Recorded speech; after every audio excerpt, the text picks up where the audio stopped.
hello, everybody. How's it going at MSU so far? Yeah, everybody doing okay? Raise your hand. Yes? Do you have the energy to raise your hand? Are you tired? Yahoo! Okay. Anyway, thank you so much, everybody. Thank you for patiently waiting. We were trying to check everybody in and kind of get some technology going for us. So really proud of you for coming today. So today we have Officer Stephanie Wilkins and Mohammed, who is coming right back. And they're going to talk to you about law enforcement and just helpful information for you to keep in mind while you're living in Mankato. It's always a good idea when you live in another city or another country just to be a little bit more aware of safety and the laws that you need to know about. So that's why we have invited our officer friends to be here with us. Are you guys ready? Yeah, okay, thank you. So please welcome Officer Stephanie Wilkins and Officer Mohammed.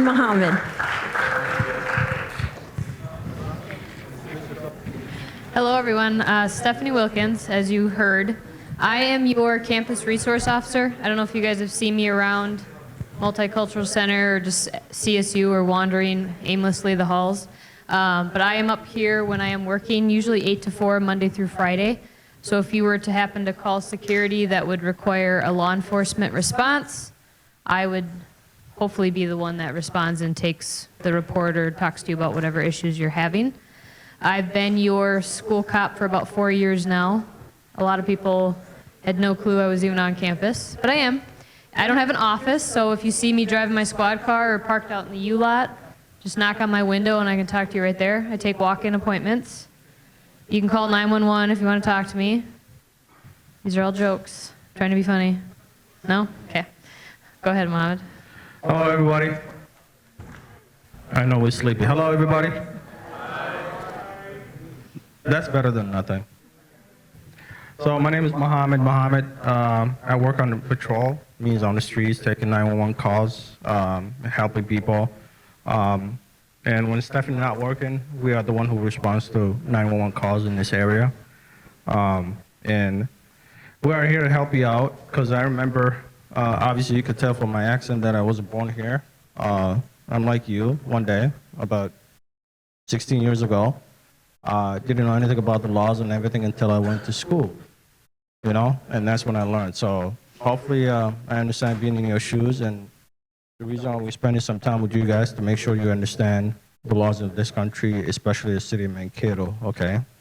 How many of you is new this year? Awesome. How many of you been here for 2 years? 3? No? Okay. Awesome. 4? So 3 maximum. Okay. So, all right. That's the phone number. If you wanna write it down, if you want to, that's our dispatch number, not an emergency number. If you want to talk to your campus officer, I would definitely strongly recommend you to take that phone number and her email right there. If you have questions, something is happening on the campus to you, somebody is being discriminated against you or whatever, I'm sure the school have their own policies about that, but also if you want to talk to her, reach out to her, she can help you out, okay? I can help too, but I want her first to be to help you, and then I'll be in the background. So, you guys done with this information? I know you guys sleepy. Are we done with this information or no? Anybody write it down, anything? No? Okay. How many of you driving or have a license? Okay. All right. All right. So this is a big class, so I'm just gonna go ahead and start talking. If you have questions, raise your hand. I remember being in the school. I don't like to be sitting right here and listening to the teacher talk. I like to be engaged, okay? Ask me a question, interrupt me, get in, okay? Are we cool? I understand you guys is all day. I know, long day for you guys. what to do on a traffic stop and how to talk to an officer is going to help you a lot not to get a ticket, okay? Not all of us, when we stop you, I won't say all of us, but most of us, when we stop you, our main goal is to give you a ticket, okay? It all depends on how you act and how it goes from there. I would definitely recommend, from my experience, me, I don't know Stephanie, but other officers, if there's a violation, it's a ticket. It's possible you get a ticket, but a lot of times, how do you talk? Remember, this is our job. You're also going to have a job in the future. And put yourself in my shoes, you know. You don't have to be rude, you know, call me names or any of that. So just be nice to the officer, and it's going to help you a lot, okay? And then you have, when you get stopped on a traffic stop, you have to have what? What was that? Insurance and driver license in the state of Minnesota. Other states will ask you for registrations. We don't here. Just insurance and driver license. Good job, buddy. All right. When you get stopped, do you pull over to the right side or left side? Like I said, I'm not going to talk. I want you to be part of my, engage with me a little bit here. Not the same guy. Who's raising their hand? Don't be shy. I used to be shy. Okay, that's a good answer. That's the correct answer. To the right side. And when an officer behind you, how does he know if you're going to pull over right now or not? Answer on the screen. No? Signal, right? You got a signal. That gives me the idea that you're going to pull over, right? So I don't have to say, pursuit, pursuit, pursuit. This car is not stopping. All right?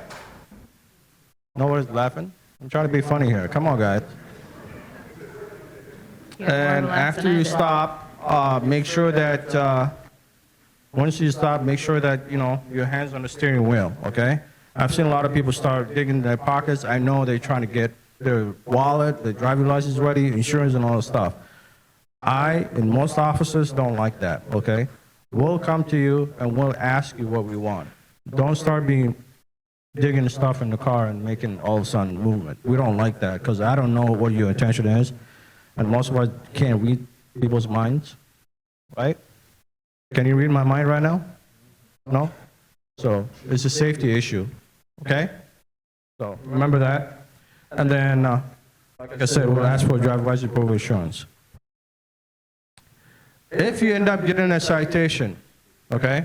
Let's say you don't have a license and that's why, you know, you got stopped for whatever reason and you got a citation for not, you know, driving without a license or your license revoked, suspended, or whatever. Okay? You got a ticket. Okay? This is a good question right here. How many days do you have to take care of the ticket? This is how I know you guys are not paying attention. I know it's a long day. Just remember, we're here to help you out. How many? 30 days, I heard from here. 30 days. Good job. Okay. What happens if 30 days passes and you didn't take care of the ticket? By the way, citation is what we call it here, but it's the same as ticket.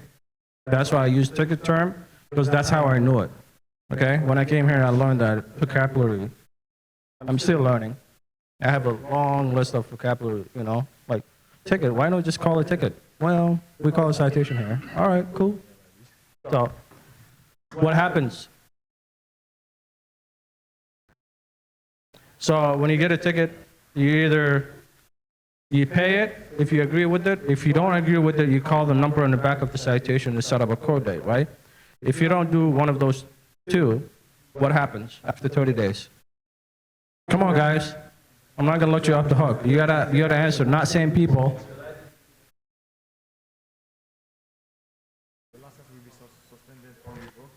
What was that?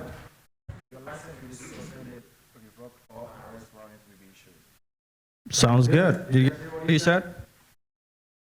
I'll repeat. He said that your license might be revoked, suspended, and an arrest warrant will be issued. What is an arrest warrant? All this stuff I learned. So I'm passing on to you guys. Gotta work with me here. Where's the arrest warrant? One of you. Come on. You don't know it, I will move on to the next person. No? No? Arrest warrant means the judge signs off a warrant to arrest you to bring you to jail, right? Most of you guys are international students, right? Most of you? And then you here on a visa, right? Right? Okay. And you know the requirements to keep that visa, right? Right? So if you get arrested for something simple like that, because you forgot to take care of the ticket or you didn't take care of it, you thought it was a joke, what happens to your visa?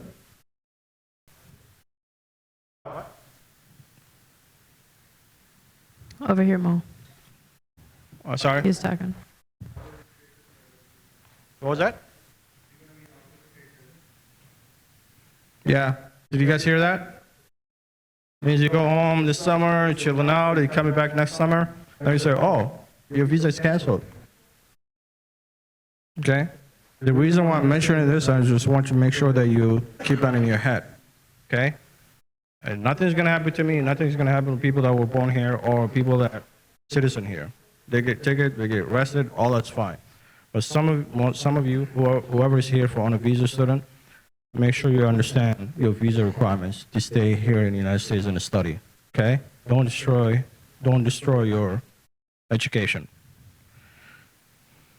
We're gonna watch short video because I'm a visual learner. Meaning is what I just talked about. I'm gonna show you because that's how I learn. Sitting here and listening to someone sometimes doesn't work with me, so I gotta watch your video to understand more. And it's a fun video.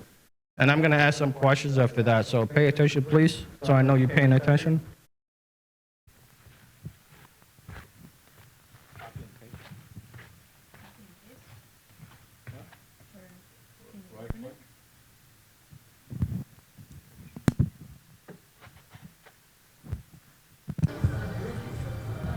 Uh-oh. You just witnessed a driver distracted by her cell phone, failed to stop at a stop sign. This infraction was observed by a law enforcement officer. As the officer pulled behind this driver, he began the process of conducting a traffic stop. He notified the radio dispatcher of his location, a tag displayed on the violator's vehicle, and a brief description of the vehicle being stopped. The driver has not noticed the emergency vehicle with its emergency lights activated, leading the officer to activate the siren.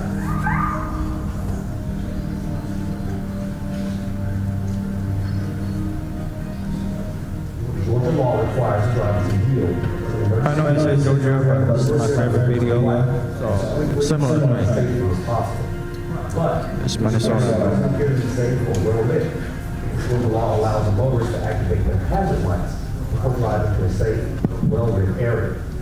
The activation of the hazard lights lets the officer know that the driver is aware of the officer behind them and that driver is looking for a safe place to pull over.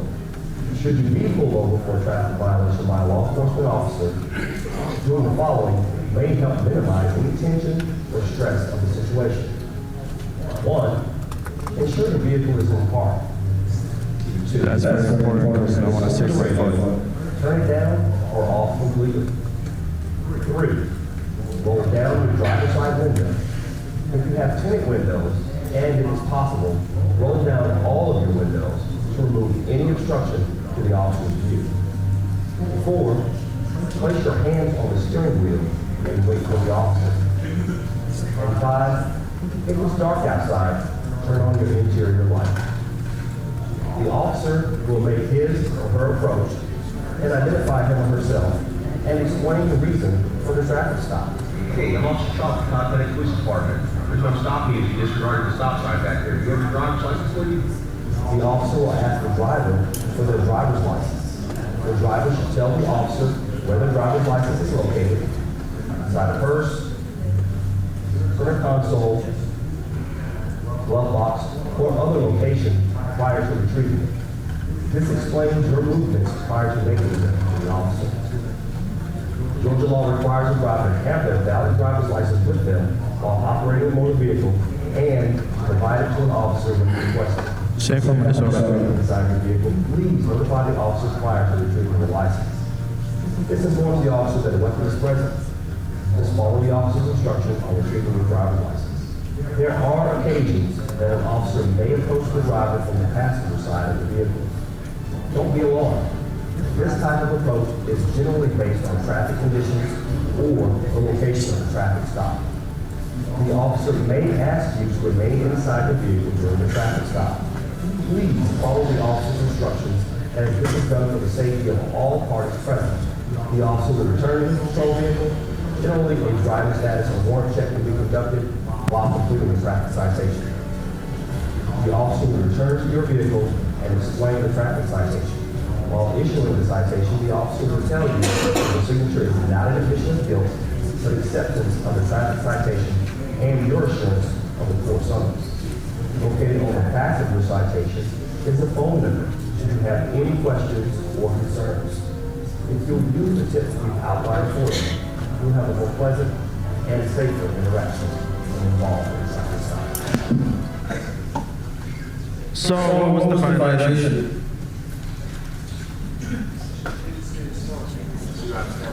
Stop sign?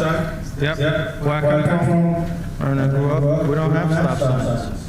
So I got stopped a long time ago for a stop sign. And I just don't understand that it was kind of confusing. And so that's why I chose this. It reminds me of that day. The cop thought I was joking or being silly. So, like I said, or whatever, you know, explaining all the stuff. I like the visual learner. So, do you guys have questions about what you just saw or what we talked about before we move on to the next step?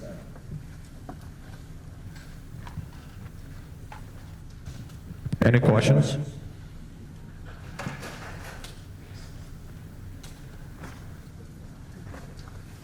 Any questions?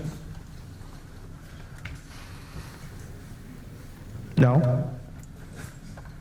Come on, don't be shy. Yeah. So you get stopped. So the officer, you know, an officer to stop you, you know, there's a violation. I stopped you, and then what's the stop sign? Okay. Is that okay in Minnesota or any other state? I don't know, but we'll talk about Minnesota. We're in Minnesota. Is that okay to be driving and look at your phone, texting and driving?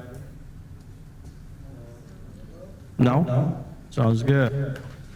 There's a lot of crashes involved that. A lot of people like to do the Snapchat and show off their skills of driving and multitasking. I will tell you that's not true. A lot of young people die from that. So just want to make sure to mention that. So you get stopped. You pull over to the right. We talked about it. The officer knows you're stopping. You need to put your hands on the steering wheel, right? Do we agree with that? Why is that? Safety for me and for you, right? And then, where I come from, I'm talking about my problem. I'm sure some of us are familiar with this, but you know, you have to go to the officer. Here, you don't. I've had situations like that. The officer will come to you. You exit from your vehicle. That's an alert. You don't want that. I freak out. I don't like it. I think, you know, you're coming after me. You know, I'm in a threat situation. So don't ever come out from your vehicle. I will come to you. Officer will come to you and it will ask you. They'll identify themselves. They'll let you know which police department, the violation, and they'll ask for a driver's license and proof of insurance. Okay. Where I come from, you don't have insurance for your car. But here is very strict and very serious. Because if you don't have your insurance or your vehicle is not insured, we will tow it. Okay? We will tow it. You cannot be on the public streets without insurance, okay? And to get it back, you have to have insurance and a valid license, okay? So now you're dealing with what? Pay the towing fees, and if it stays more than 1 day, you're paying what? Storage fees and headaches, right? You want to save that money, right? Anybody likes to save money? No one? Well, you guys lucky. I do. I have to. So, yeah. Any questions? If you have weapons in your car, I know most of you might not do that, but just, we've had situations like that. If you have a gun in your car or in your hip or somewhere, what's the best way to handle that?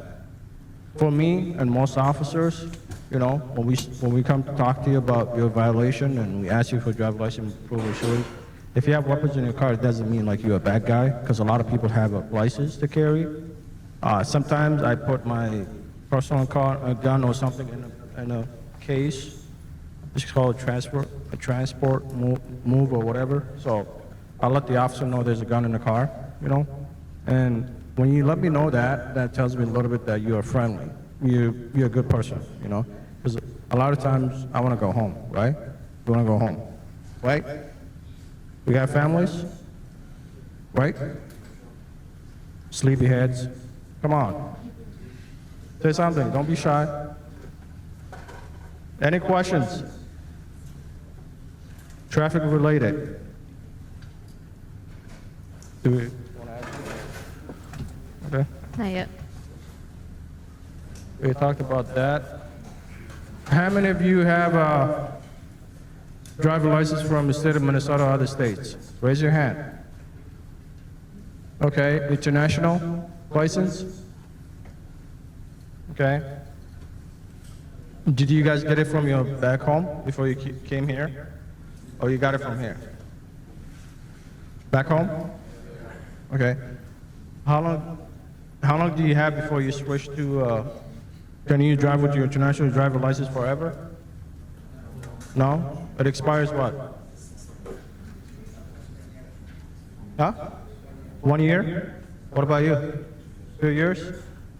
Okay. Most of you here for 4 years, right? Degree? You're gonna be here 4 years? Maybe at 5? Right? Okay. So, in the state of Minnesota, I understand you coming to this country, you have a international driver's license, it's fine, as long as it's valid, okay? I want to tell you this, since you know already you're going to be here for 4 years, it's better while you have your international driver's license for a year before it expires, get a Minnesota driver's license. It helps us a lot and it's easier, okay? That's a recommendation. You don't have to do that, but that's a recommendation. So that way when you get a Minnesota driver's license, you don't have to worry about going back home and get a new one and update and all that stuff, okay? What's that process look like? Huh? If they want to get a Minnesota driver's license? You wanna In your explain it? experience, what is You the wanna explain it? process? No, because I've never had an international driver's license. For the international or for the international? I remember when I got it back home, you had to file, you have your international, your driver's license from your country. There's a paperwork that you do, it comes with it, and then you go to a class. You let them know that you're going to the United States or Denmark or France, right? So make sure that you study their laws or traffic laws, okay? And you take a test and you pass it. I don't know if some of you did that, but I had to do that. So that way we are aware, except that I missed the stop sign. I don't know. I don't remember reading anything about stop sign, but so you do that, and then you'll have to get the international driver license from your home country, and you come here. A lot of people, this is a real situation. Anything that we talk about it is something that happened. We don't want you to happen to you, okay? We're not here to mess with you or anything like that. Everything that we mention is something that actually happens, and it happens, and continues happening, okay? I've had some students, they'll have an international driver license with their picture and filled out and everything. But I'll show you a picture later that most officers know is fake, okay? There's no stamps. If you want to fake the stamps, that's fine. Most officers trained to identify those stuff, okay? And I've had a few stops like that. People provide me with the fake stuff, okay? Fake international driver license. Yep. To get a Minnesota driver license, you'll have to do a first step, which is taking a permit test, okay? So you take a book, there's a booklet at the DMV. There's a booklet, you can study it. Helps you understand the traffic laws, and then you take a test. I know you can take the test in your own language, I did it in Somali and Arabic. I did not pass. I don't know why, but I did in English. I passed. So you could do it in your own language, but you have to let them know ahead of time. You know, you got to call or stop by and say, hey, I want to take it in this language, and they'll set it up for you, and you can take it. And once you pass the permit test, then once you pass the permit test, they'll give you a permit license. In order for you to drive with that, you have to have somebody with who's 21 and above with a valid license, okay? So if it's Stephanie, 16, 17, let's say she's 16 right now, she got her permit, license, right? She's driving by herself. An officer stops her. Guess what? You gotta get a ticket and also maybe a problem for your permit, right? So if she's 16 and driving, I'm sitting next to her, I'm not telling my age. Let's say I'm 21 and above, right? She's fine. She'll be fine. An officer stops us, they'll check both license. They say, oh yeah, he's valid, he's above 21 and above, so she'll be fine, okay? So make sure.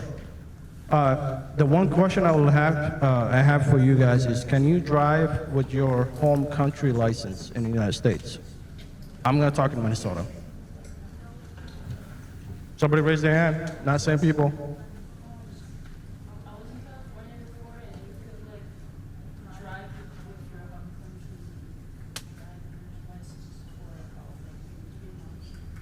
Yep.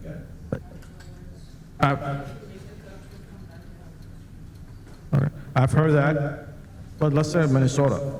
That's why we're here, to talk about Minnesota, because you live in Minnesota. Can you drive with your home country license in Minnesota? I've heard people saying 3 months, the first 6 months.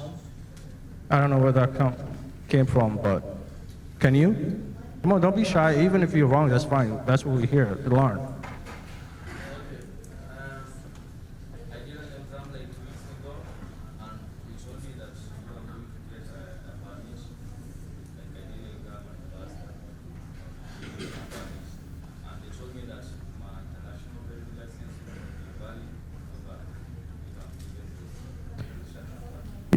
Yeah, international driving license is fine. I don't have any issues with that. I'm talking about your home country license. So for example, if I go to, let's say, Egypt, okay?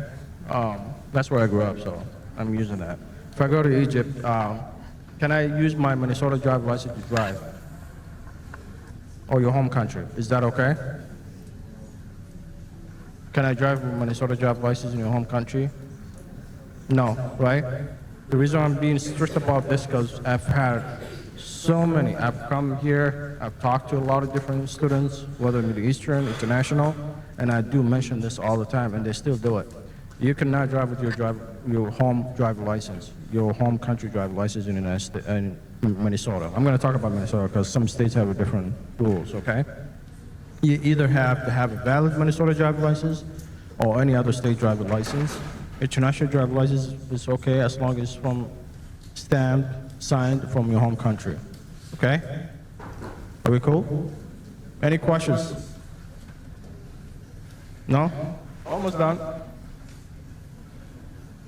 That's what it looks like. Each country is different. And that's what the signatures and the stamps we all train on. So don't fake it, because I've had people that gave me fake one. They fill it out, they make it sound like they have a international driver license, okay? So, officers are very smart to figure that out. Okay? About party. How many of you live off campus? Okay. So we're going to talk about the city's ordinance, which is a fancy name for law. So we've got Minnesota state law, and then we have Mankato ordinance, which is just Mankato law. What is the definition of a loud party? You guys can read. I'm not going to read it to you. We respond to a lot of loud party calls, which means we go to an apartment or a house that has a large group of people, whether it's inside or outside, making a lot of noise, music, drinking, that kind of thing. Usually the neighborhood residents will call and say, hey, there's a loud party at, just down the road from me or across the hall in my apartment building or above me or below me, whatever it is. And we go there and we have to verify that it's a loud party. So we have to go there and we have to hear the loud music, talking, screaming, whatever it is. We have to see all the people. And you'd be amazed at what, 10 people can make as far as noise compared to probably 70 or 80 that we've gone to. So, like number 2 says, if we determine that a loud party is going on, we have to make contact. We have to talk to the people who live there, the ones who are throwing the party.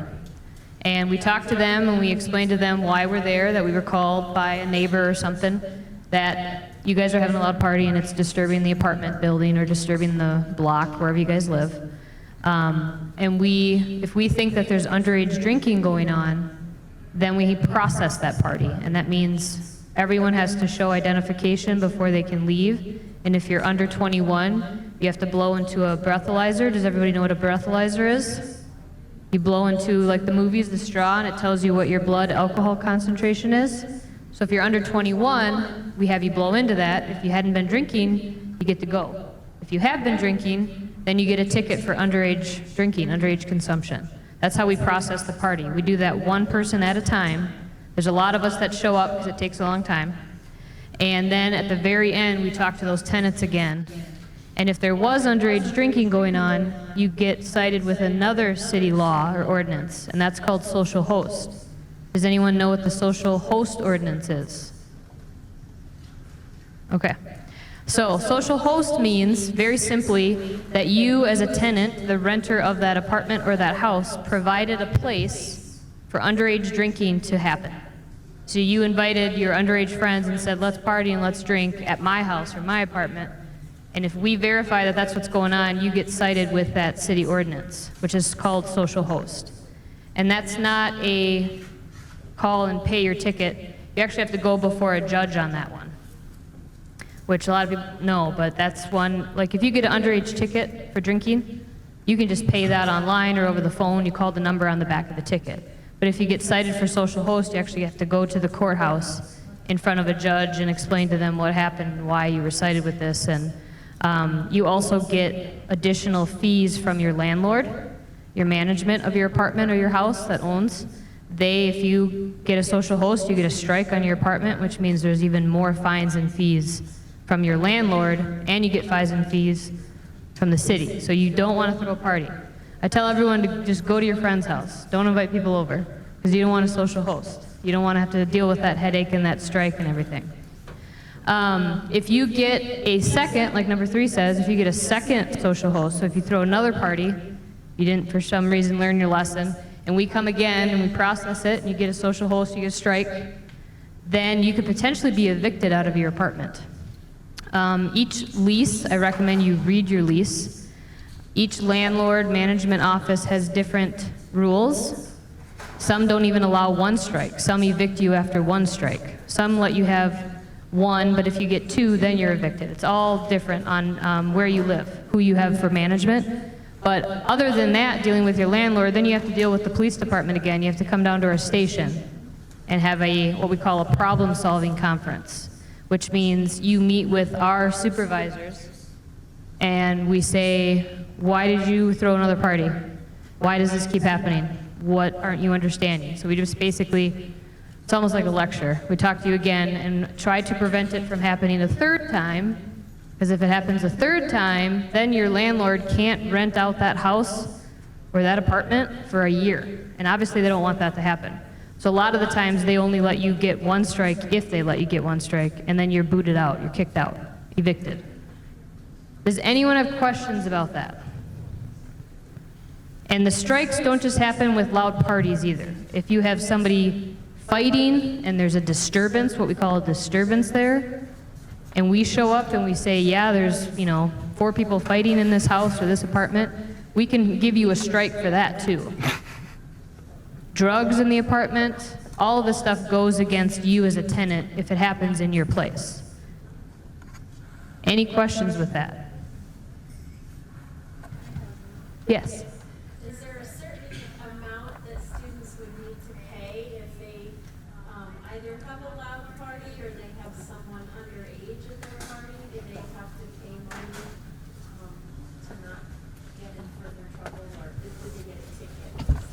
They get a ticket on top of their landlords charging them fees, on top of the city charging them fees. So it's very expensive. That's what I said. How many people like to save money? Right, you don't want to throw away money on, yes, sir.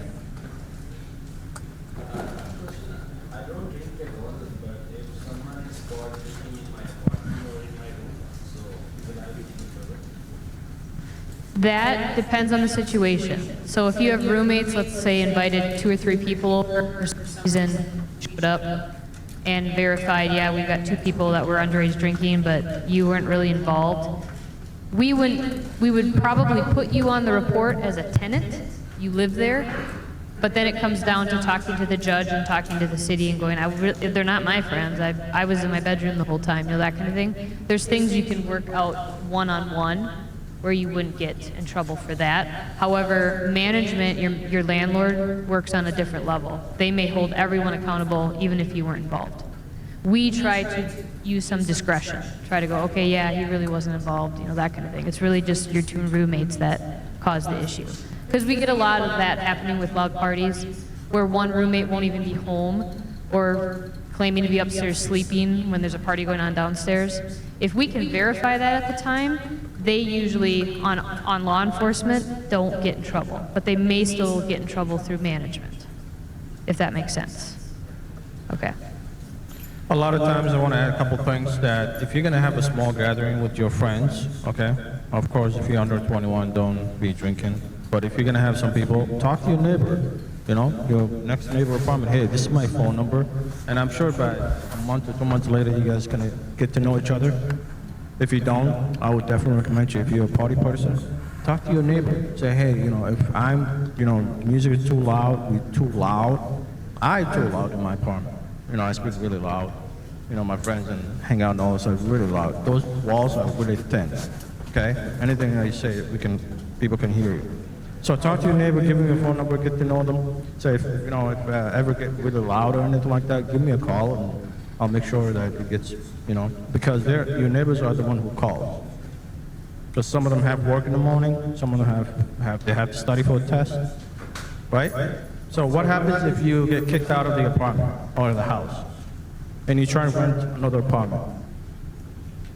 What happens? If I'm a landlord, came and applied for an apartment, guess what I'm going to do? Most of them will do. They'll call where you said they used to live. They're going to say, hey, can you give me a little bit of background on, you know, yeah, you know, we kicked him out because he was partying too loud, and we got a strike with 2.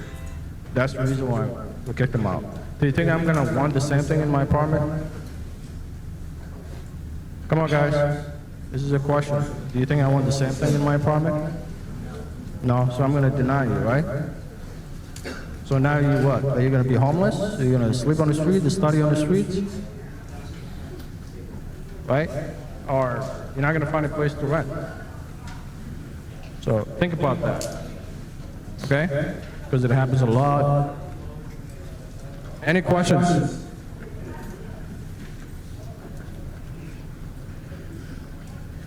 How old are you going to be to drink in the United States? Or Minnesota? Or United States? 21? Awesome. If you're under 21 and you get busted drinking, what does that mean? You're underage, right? My partner explained to you, you get a ticket. Okay? Same thing applies when you get a ticket. If it's underage, you got 30 days to take care of it. The reason I keep mentioning this back and forth, I've had students that they really, I don't know if they forget about it or forgot about it or just didn't care. You know, after 30 days, they didn't do any of the things that we talked about, you know, either pay it or show up to court, and if you want to fight the ticket, you can.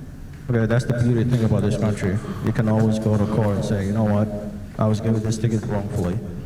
Where I come from, you have to pay it, and there's no, you know, pay the ticket. There's no options for you.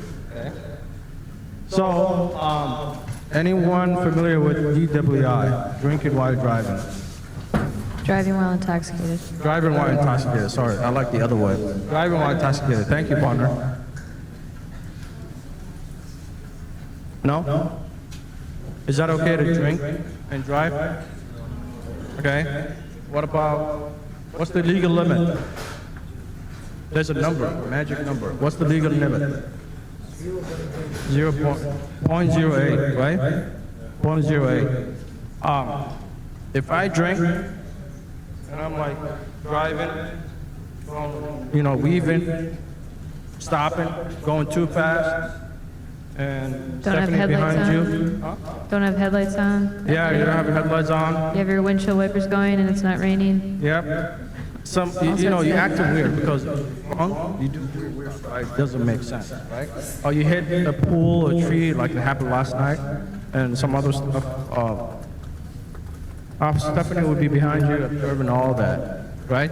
Now I'm going to do a traffic stop because I believe you are under the influence of some type, even drugs, marijuana, narcotics, medications. I'm going to talk about that too. So I'll stop you. Let's say alcohol, because that's what we're talking about. And then I come to the window, and we all know what the alcohol smells like, right? Don't tell me you guys don't drink. I know. Okay. So I smell that. We all drink. I smell that, and you're like, yes, officer. What? You been drinking tonight? Oh, no. Then why am I smelling alcohol? I don't know. And then I love when it's like, how much did you consume or how much alcohol you had? Only one. Just one. It's so beautiful. I like it. And then I was like, okay, can I get your driver's license? They're like, what? Driver's license? Oh, okay. And then they look for it. All that tells me that you're really intoxicated and you should be driving. Because you could kill yourself, you could kill other families, you could kill other people. We've had officers and their family die because of a drunk driver. Okay? Other families, a whole family, like mom and dad and kids, die. And the weird thing about all that, the drunk person does not die. But they do sometimes, okay? What's behind the reason why I'm saying this is because you're not just putting yourself in danger, you're putting other people in danger. And that's the reason why we enforce this. Okay? I asked you to get up, to get out of the car, and you start like, yeah. You start doing it. That means you're wrong, okay? So we're running you through a test. You pass the test, that's good, which I don't think so. But if you fail the test, we move on to a different process, okay? And if the alcohol level in your blood shows more than 0.08, okay, that's not a good sign. Okay? Again, everybody's different. I don't drink. Okay? Let's say Stephanie drinks. You had a question? Yeah. What was that? What if the person who is drinking is under 0.08, but they look unstable to drive? Would you still let them go? No. No. That's what I was going to mention in the second part. I don't drink, okay? Let's say Stephanie drinks a lot. Her body's getting used to it, okay? If I drink for the first time, one beer, and she drinks a beer, but her body's used to it, I am not. Will it be the same? That answer your question? Will it be the same? No. Because I never had alcohol, so if I start drinking, I'm going to be, ooh. Yeah, I'm going to feel very special. Versus someone who's used to it, right? So I could be blown less than 0.08, right? Still, it is all about showing if you're intoxicated, if you're impaired, at the time of the traffic stop, if you're impaired. That's what it is, okay? And then also, it's not just alcohol. A lot of people smoke marijuana, meth, all types of drugs, okay? That also could be enforced. It's the same test. Some people do use medication for whatever reason, okay? I know some of my friends, they use medication, and on the bottle it says that with 8 hours of taking this medication, you can't be driving, you can't be in a controlled motor vehicle, or 2 hours or whatever, okay? The doctor will tell you, and the bottle is on there. I know some friends, the reason why I know because they ask me to take them places. I come and drive them whatever, shopping, whatever they want, So, it's because you know that, and you still did it, you still could be charged with DUI. Okay? DWI. Sorry, I like the DUI. So, okay? Are we cool? Understood? Questions? This is very serious. You have questions? What happens if you're drunk and you hit someone and the other person dies? It's very serious. Motor vehicle homicide. Is that what it's called? Yeah. Criminal Motor vehicle vehicular homicide. homicide, Yep. yes. I never had that. Not good, but could be charged with higher crime. Okay? Are we cool? Are you guys sleeping? I don't blame you. This is a very sensitive topic. Okay? If you excuse me, sometimes I might use some weird gestures and all this stuff because I want to make sure you get the message. Okay? Are we cool? All right. So, you guys familiar with sexual assault?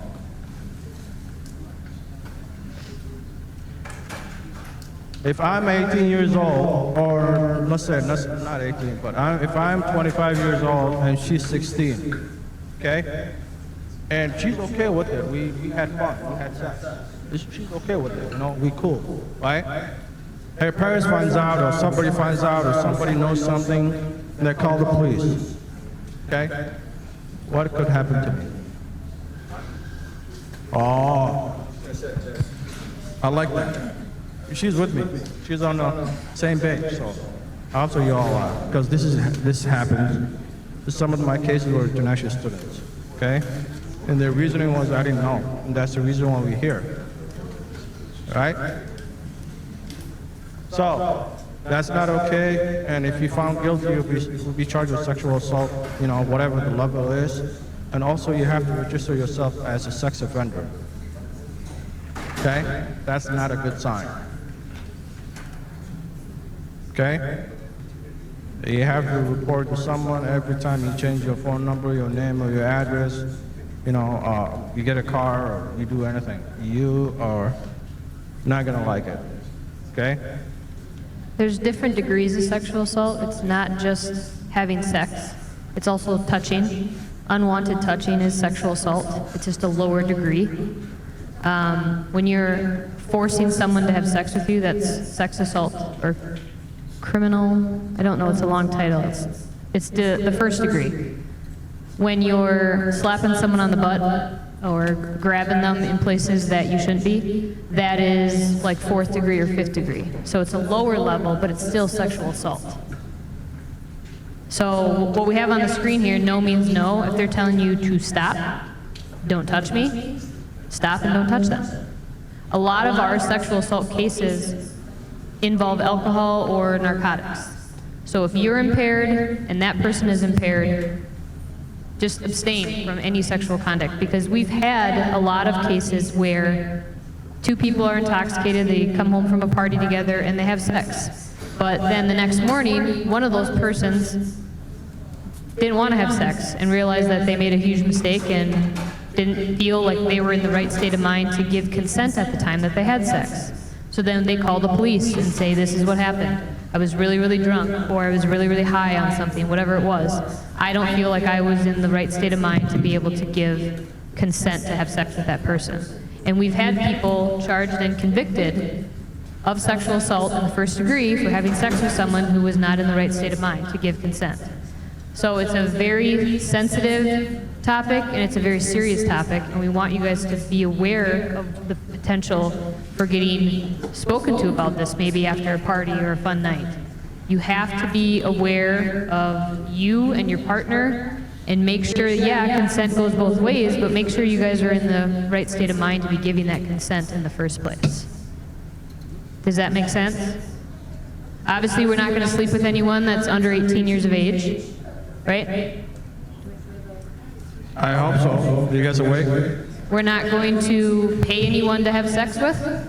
You're not going to receive money to have sex with someone, right? That's prostitution. We know that. Not cool. Illegal in the United States, and I think worldwide. Does that make sense? You're not going to give someone $500 to have sex with you, and no one's going to give you $500 to have sex with you, or 100 or 20 or whatever. Any sexual acts counts as well. It's not just sexual intercourse. We bring it up because we've had students obviously go through this and be either rightfully accused or wrongfully accused, and it's a traumatic experience. We don't want you guys to have to deal with that. Any questions? What if both of them were trans and they had sex? That's the thing. That happens all the time. So that means consent word, it is only used for women? No. Did I say she or he? You know, I didn't say she then said she didn't want to, you know. It goes both ways. Men can also say, yes, I was sexually assaulted. You guys laugh, but it's true. There have been men who have been sexually assaulted by women. So again, when you have sex, try not to be drunk at all. You know what I mean? You have to be in the right state of mind to be able to both of you give consent. That's what it comes down to. Unfortunately, Yes. Good question, sorry. So would they be charged? Every situation is different, honestly.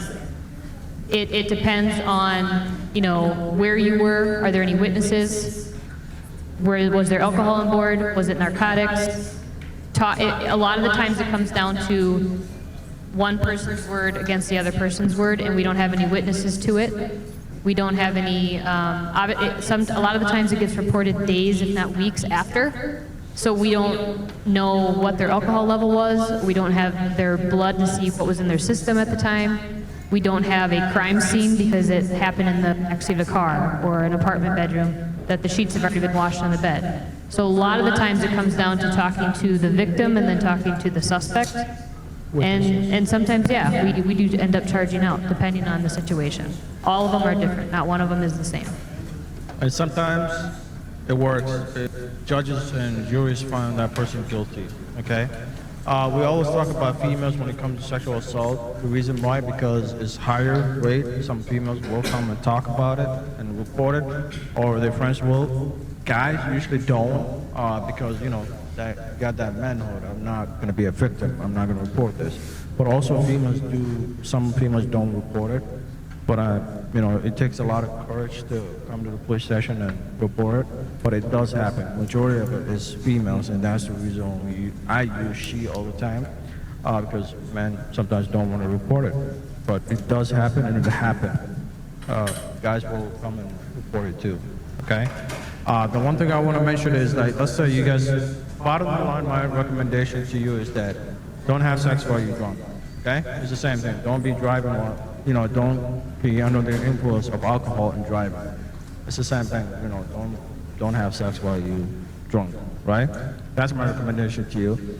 And then the one thing I'll add is, let's say you guys have a scenario, let's say you guys both agreed everything's fine, you have alcohol on the board or whatever, and you guys having sex. In the middle of it, she changes her mind or he changes his mind, okay?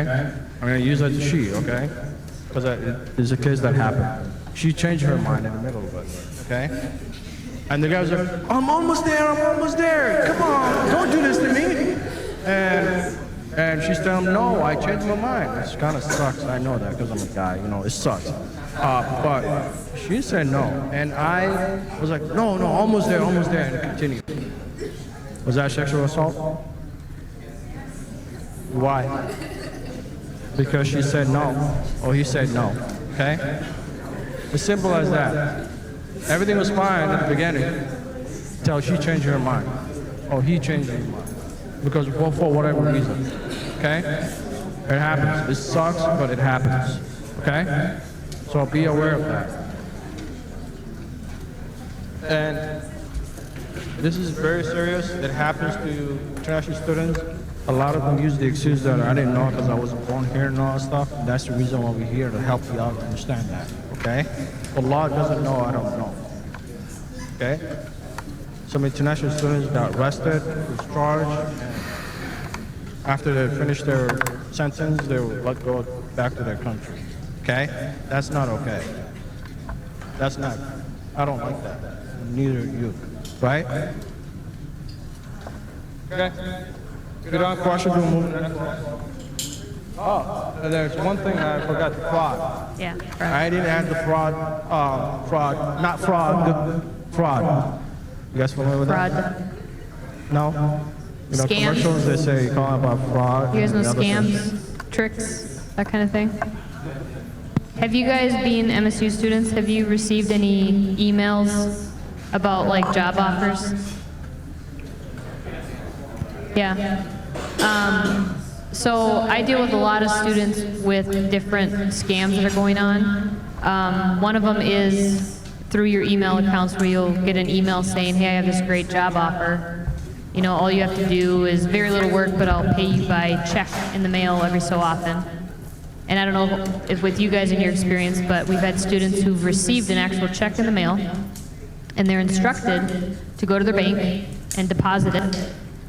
And then, let's say it was a $2,000 check, and they were instructed to take $1,500 of that, keep $500 for your troubles, and send the $1,500 to, I don't know, somewhere down south in Texas to some random person.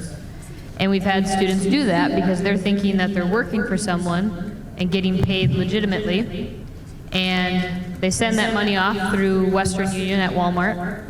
And then 5 days later, their check bounces, that was fake in the first place, at their bank, and now they're out $1,500. But the person down in Texas was able to get it and get $1,500, but you're out $1,500 now. Any sort of offer that's too good to be true, that's throwing up red flags in your head that someone's going to pay you and has never met you, has had very little information from you, and is going to give you a check for $2,000 and think and trust that you're going to send them money, that's all a scam. It's all a ripoff. I'm trying to think of other... IRS. The IRS, they don't call you, just so you know. I don't know if you guys have received the Internal Revenue Service is what it's called. It's basically the tax service for the United States. If someone calls claiming to be from the IRS saying you owe taxes from whatever year, well, you shouldn't be owing taxes for anything in the first place. And they don't call you. They only talk to you by USPS, so mail, United States Postal Service. But we've had people who have gotten a call from someone claiming to be from the IRS saying you owe $2,000, again, from taxes that you didn't file back in 2010. And this is all examples. And so then you owe them. And so we've had people actually follow the instructions of going to CVS or Walgreens or Walmart and buying iTunes gift cards and paying the IRS with iTunes gift cards. Yeah, I know. We laugh. We're like, why would they ever do that? But we've had people fall for that. And people on the phone they're rude, they're mean, they're threatening, they're trying to scare you. So they get you to think that you actually owe $2,000 and that if you don't pay it, you're going to be arrested or a warrant's going to be put out for your arrest. It's not how that works. The IRS, again, does not call you. They don't call you on the phone. There's other people that call claiming to be from the Federal Bank of America and, you know, all this stuff. Cell phones, company. Anything, whether you get a call or an email that's asking you to send money somewhere, do not do it. Even if they know some information like your first and last name, where you go to school, maybe your address or phone number, no matter how much info they have, do not give them any more info on you, and do not send money to them. What you should do is call the police or call MSU security and just run it by them. Hey, this guy called me or this girl emailed me, this is the situation, and we can verify whether it's true or not you owe money, and 90% of the time you don't. Does that make sense? If people are trying to get you to send money, it's a ripoff. They're trying to get that money and scam you guys. I had a guy that I told him this last year, and he felt like, I don't know if you remember or not, but he came this year saying, I remember you were telling me this, but still, it didn't click in, but I lost $1,500. You know, and it's just, no government agency will call you and threaten you, okay, to pay money, okay? Even private companies. We had Verizon, we had energy places, all these companies. They will never call you and threaten you. They will send you a letter, okay? If you're not sure, talk to the MSU security. Police officers will help you let you know that this is a fraud, okay? Don't pay any money if you're not sure. Or go to those companies. Like they'll say, we have Verizon routers. You have sometimes they get hacked, their phone, your information leaks. And that's how they get your information. They scare you. And the company might not know they got hacked, so by the time they find out, it's too late and you lost money. So make sure that, you go to Verizon, local, say, hey, I'm always up to date on my payments. What's going on? And that's how you also another way to find out if it's fake or not, okay? So call us. This is what we do. We'll help you out. And another thing, not all of them are threatening and mean and saying you owe money. Some I've dealt with students who've reported that someone has called and said that they won money. They won this grant from the United States, or they won $1 million from some lottery they were, automatically enrolled in. But all you have to do to get your $1 million is send them $5,000. You know what I mean? So again, it goes back to if they're asking you to send money, don't. Figure it out first, and we will try to help you and see, yeah, you owe money, or more than likely, no, you don't. And we can help you report that. And the more information you guys give to us on the latest scams and frauds going out there, the better we can help future people who might call us and say, hey, this lottery place called and said I won, and then I can go, oh, wait, Johnny just reported that to me yesterday. We knew that was a scam. You know what I mean? So the more information we know, the better we can help you guys. And if you're gonna win money and they're gonna give you, why should you pay to get that money? Why? Think about it. Yeah. You won like what? $1 million, okay? Ooh. Only have to pay $500, process fee or whatever. You want the money, why do you have to pay for that? And if they need money from you, then tell them, hey, I want $1 million. Take it out of my $1 million. Then make sure you get it from there, right? Think about it. You're winning money, but you have to pay to get that money. Doesn't make sense. Does anybody have questions on that, or has experienced that they wanted to quick ask a question about? Don't be shy. Otherwise, we'll hang up here a little bit after in case you guys wanted a one-on-one question or situation you wanted to run by us. So, thank you guys. thank you for your time. Hopefully it was engaging.